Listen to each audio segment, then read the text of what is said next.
There is a place here at UGA amidst the concrete roads and brick and mortar buildings where nature flourishes. A relatively small nook where natural beauty is present first and foremost. The Founders Memorial Garden offers the students and faculty of the university a calm, quiet place to revel in the wonders of beautiful flora, or simply just relax. When I first visited here, I was in awe of how gorgeous it was. But soon I began to wonder, just how did a place like this get its start? Well, the garden was created to serve as to honor the ladies of the first garden club in America. A lot of people don't know that, but the first garden club met here in 1891, I believe it was. That's right, 12 women right here in the city of Athens banded together to create the Gardens Club of Athens. Their goal was to promote knowledge of how to grow anything from a cabbage to a chrysanthemum. This garden club was the first of its kind in the country and soon spread first through Georgia and then throughout the rest of America. Garden Club of Georgia in the 1930s, mid to late 1930s, wanted to honor those first garden club members. And so that was the reason for establishing the Founders Memorial Garden. The head of the landscape architecture program was named Hubert Owens. He forwarded the idea of developing it there in its current location. Part of the reason for that was that house that is there was where the landscape architecture program was housed at the time. So he wanted it to be adjacent to his students. They could see the different types of gardens. He thought of it as a learning opportunity for his students. Since its creation, the garden has become a quiet location for the students of UGA to study or clear their minds. The peace and serenity the setting provides makes it feel warm and inviting. These, however, are not the only reasons the garden is visited today. It's used almost daily for several classes. We teach our plant materials, usually goes through there several times during the semester. I know the horticulture class comes over a couple of times when they're teaching plants as well.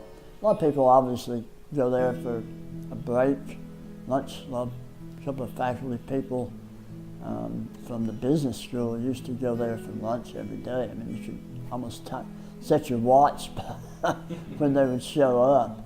The garden can be rented out by the faculty or members of the community to hold receptions. Anything from celebrating promotions or retirements to holding wakes for loved ones who have passed away, to the most popular use for the garden, holding wedding ceremonies among the magnolias and Japanese maples. Not everyone appreciates the magnificence of the garden, however, which has led to some interesting events transpiring.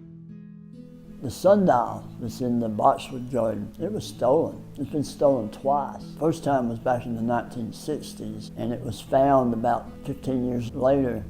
I think it was a fraternity house at Georgia Tech. It was recovered, and then in spring of 2014, it was stolen again. It's never been found. One of our former faculty members' wives was a metal sculptor, and she created a replica of it. So that's what is there now, is a replica of the original sundial. In learning about the Founders Memorial Garden, one wonders, what will the location look like in the future? What new additions will be made to the already impressive landscape present? What will the winds of change bring? We actually have aimed for about 3 things that need to happen soon. One is the paving through what I call the South Lawn area. It is that Belgian block walkway that goes from Lumpkin Street, the front of the house, toward Park Hall. It's a very uncomfortable surface to walk on. It's so uncomfortable that a lot of people actually walk on the grass beside it rather than actually walking on the walk. And I'd like to see that replaced. You have to sort of plan for the future a little bit. Handicap accessibility. The garden is not handicap accessible. We're going to have to even replace those magnolias that are around the serpentine garden that enclose the garden. They are getting too big. They're actually shading out the perennial beds that are along the side of the garden. So a lot of the plants that we would like to grow can't grow there anymore because the shade of the magnolias is preventing enough sun from reaching the plants. So it's, that's one of the things that to be honest with you, that the magnolias, I want to replace them and then retire because I don't want to hear all the people fussing about it. The Founders Memorial Garden has enamored people since its inception, is beloved today, and will be appreciated further still in the future, as a haven for peace and natural prosperity. If you've never been, give it a visit. The beautiful scenery and fascinating history will surely capture your heart, as it did mine and so many others.